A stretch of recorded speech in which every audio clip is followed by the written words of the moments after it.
ఎబెద్మెలెక్ అనేటువంటి వ్యక్తి. ఎబెద్మెలెక్ నోతురుతుందా?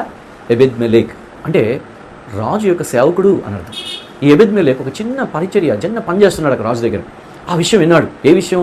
ఫలానా సేవకుడు ఇర్మియాని ఆ గోతులో పడేశారు అన్న విషయం విన్నాడు. మౌనంగా ఉండలేకపోయాడు. నాకెందుకులే అనుకోలేదు. కొంతమంది ఎలా ఉంటారంటే ఏదన్నా ఒక సేవకుడిని ఏదన్నా నష్టం కలిగించినప్పుడు, ఒక దేవుని సేవలో నష్టం వచ్చినప్పుడు, ఏదన్నా ఒక పరిస్థితి వచ్చినప్పుడు నాకెందుకులే, నాది కాదులే అన్నట్టుంటారు. నా ప్రియ సహోదరుడా, నీ జీవితంలో ఒక మాట నీ దగ్గరికి వస్తున్నప్పుడు నీవు కూడా దానికోసం చేయగలిగిన పని ఒకటి ఉందని గుర్తుపెట్టుకో.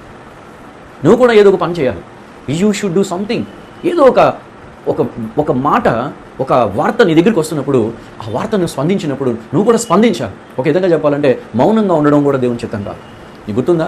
మరి ఎస్తేరు దగ్గర ఉన్నప్పుడు, ఎస్తేరు నువ్వు మౌనంగా ఉన్న ఎడల దేవుని యొక్క కార్యం ఇంకొకరి ద్వారా జరుగుతుంది, కానీ నీకు నువ్వు ఇంటి వారికి శ్రమ అని రాశాను.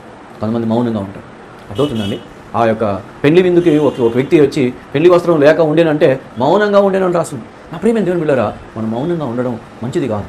ఏ సమయంలో ఏం చెప్పాలో, ఏం మాట్లాడాలో, ఏ నిర్ణయించాలో అది మనం చేయాలి, ఖచ్చితంగా చేయాలి. ఈ సహోదరుడా, ఈ మాట వస్తున్నప్పుడే నేను చేయాలి. ఈ ఎబెద్మెలెక్ ఏం చేశాడంటే మౌనంగా ఉండలో ఒక చిన్న ఉద్యోగి, అతను మామూలు ఉద్యోగి, నేనేం చేయగలను, నేనేం చాలా చిన్నోడు కదా, అసలు రాజుగారిని చూడడమే వల్ల కాదు కదా అనుకునే పరిస్థితుల్లో ధైర్యంగా నిలబడ్డాడు. ఆ ఊళ్ళో వాళ్ళందరూ, ఆ రాజ్యంలో ఉన్న వాళ్ళందరూ కూడా రాజుగారు చెప్పినట్టు లోబడిపోయారు. లేకపోతే అక్కడ ఉన్నటువంటి ఆ వక్రంగా ఉన్నటువంటి వాళ్ళందరికీ లోబడిపోయారు. తీసుకెళ్ళి ఆ యొక్క గోతులు పడేసినప్పుడు ఇతను మౌనంగా ఉండకుండా రేజుగా రాజు దగ్గరికి వెళ్ళిపోయాడు. చూడండి, ఆ మాట మనం చదువుదాం. 9వ వచనం. రాజా, నా ఏలినవాడా, ఆ గోతులో పడబోయిన ఇర్మియాను ప్రవక్తల మనుషులు చేసినది యావత్తు అన్యాయం అని చెప్పాడు. లేదా ఈరోజు అన్యాయం జరుగుతున్నప్పుడు అన్యాయం అని గొంతెత్తు చెప్పడంలో తప్పులేదు కదా. నిజంగా చెప్పాలంటే చాలా ధైర్యం ఉండాలి దీనికి. ఎందుకంటే రాజుగారి దగ్గరికి వెళ్ళి చెప్పింది నువ్వు చేసింది తప్పు అని చెప్పడం చాలా కష్టం అండి. నా ప్రియ సహోదరుడా, ఇతను ధైర్యంగా చెప్పాడు. ఈ విధంగా చెప్పాలంటే ఇతను ఎవరికి పెద్దగా ఇష్టం లేదు. ఇతను షండు అంటే నపుంసకుడు. ఇతను కూషీయుడు అంటే ఆఫ్రికా దేశస్తుడు.